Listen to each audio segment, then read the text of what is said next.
Set up TikTok Pixel to your store. Go to your aasaan account and select App Market.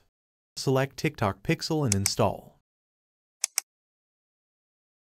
You have to enter TikTok Pixel ID. Go to your Pinterest account and click on Assets. And select Events. Click on Web Events. Click on Create Pixel and enter Pixel name. Select TikTok Pixel and click on Next. Select Manually Install Pixel Code and click on Next. Select Custom Code and click on Next.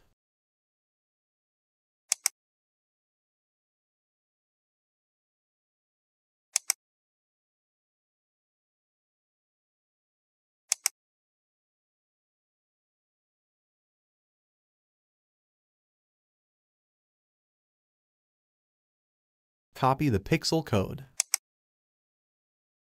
Go back to aasaan account. Paste the ID here and click on Verify. TikTok Pixel is now integrated to your online store.